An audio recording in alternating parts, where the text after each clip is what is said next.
नाज़रीन अस्सलाम वालेकुम। आपकी खिदमत में एक नई वीडियो के साथ आपका मेज़बान हाजिर है। नाज़रीन, आज आलिया हमजा ने अपने ऊपर आब बीती पूरे ऐवान में सुनाकर पूरे निज़ाम और इस वक्ती हुकूमत को नंगा करके रख दिया। वीडियो मुलाहिज़ा कीजिए, फिर इस पर तफसील से बात करते हैं। अजीब है कि सरे राह झूठ बोलते हैं।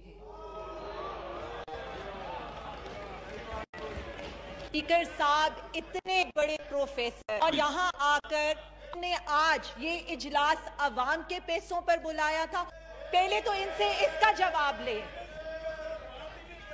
फिर 2-2 घंटे खड़े होकर इदारों को मलाइन करते हैं। अभी तो मैंने शुरू किया है, 2-2 घंटे यहाँ आकर इदारों को मलाइन करते हैं। तो जनाबे स्पीकर, ये अवाम का पैसा है, हम अवाम के कस्टोडियन हैं, एक एक पाई का हिसाब रखेंगे। मैं आपसे रिक्वेस्ट करती हूं, अगर इन्होंने अपनी कॉन्स्टिट्यूएंसीज की नुमाइंदगी करनी है तो इन्हें हमारी तरह रात के 12-12 बजे तक यहां बैठकर इस इजलास को सुनना था।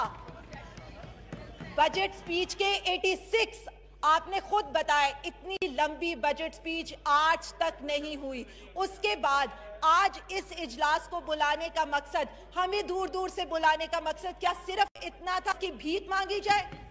और वो राना सनाउल्लाह जिनके ये यहाँ पर आकर जिनके गुण गा रहे हैं, ये खुद मुझे बताएं, क्या 2016 में चौधरी निसार साहब इनके प्राइम मिनिस्टर के पास नहीं गए थे और उन्होंने इन्हें नहीं बताया था कि एएनएफ की रिपोर्ट से उनके अगेंस्ट और वो उनको पकड़ना चाहती हैं, और उस वक्त के वजीर आजम ने उनको खामोश रहने का कहा था? बिल्कुल इसी तरह जिस तरह सारी मनी लॉन्ड्रिंग और करप्शन के केसेस इन्होंने एक दूसरे पर बनाए थे, राना सनाउल्लाह का केस भी पुरानी हुकूमत में बना हुआ है। हमने कुछ नहीं किया।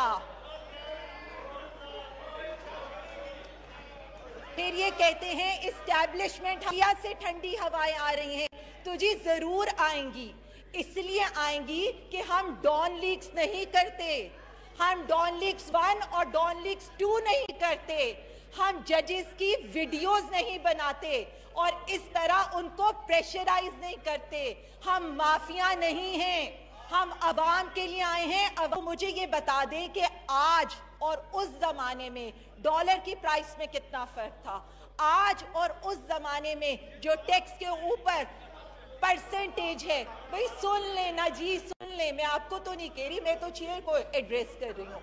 उस वक्त के ज़माने में और आज के ज़माने में हमारी पेट्रोल की परसेंटेज जो हुकूमत टैक्स लेती है उसमें कितना फ़र्क है। फिर ये कहते हैं, फिर मैं इनसे ये कहूँगी, स्टेट बैंक की रिपोर्ट तो इन्होंने पढ़ी है, काश कि इन्होंने आईएमएफ की रिपोर्ट भी पढ़ी होती। आईएमएफ की रिपोर्ट है और जो इसी वक्त इसी महीने के 4-5 दिन पहले शाया हुई है, और वो रिपोर्ट क्या कहती है? वो रिपोर्ट सारा मलबा इन्हीं की हुकूमत पर डालती है। इनसे पूछें क्या इन्होंने साफ पानी पे नहीं लूटा? इनसे पूछें क्या इन्होंने आशियाना पे नहीं लूटा? इनसे पूछें इन जद्दी पुश्तों ने क्या स्टेट की बीएमडब्ल्यू अपने घर नहीं रखी हुई थी? इनसे पूछें कि इन्होंने जलजला मुतासरीन के पैसे नहीं खाए? बेवाओं के नाम पर हमने लूटा है जो आज या आकर हमें ताने देंगे?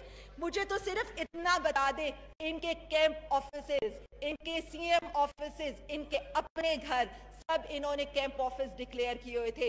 इनके इलाज सरकारी थे, इनके फैमिली समेत दौरे जो नवाज शरीफ साहब ने 4 साल में जहां उनके अपने फ्लैट और कारोबार थे वहां उन्होंने दौरे किए।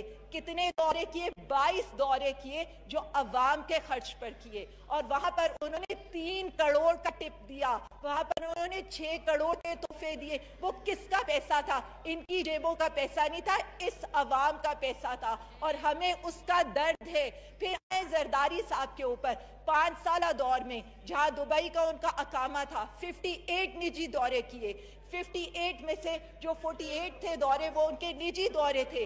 2 करोड़ की टिप दी उन्होंने, किस पैसे से? इस अवाम के पैसे से।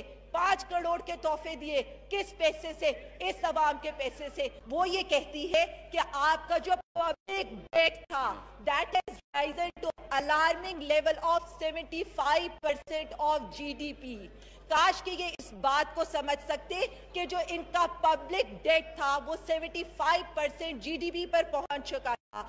इनके जो होम मेड फैक्टर्स थे, जैसे इन्होंने स्ट्रक्चरल रिफॉर्म्स नहीं किए, इनएफिशिएंट ये जो स्टेट ऑर्गेनाइजेशंस थे उन्होंने इनकी स्टेबिलिटी को अरूट कर दिया। इनके रिजर्व्स इतने कम हो चुके थे डिस्पाइट के international reserves steadily dropping since September 2016.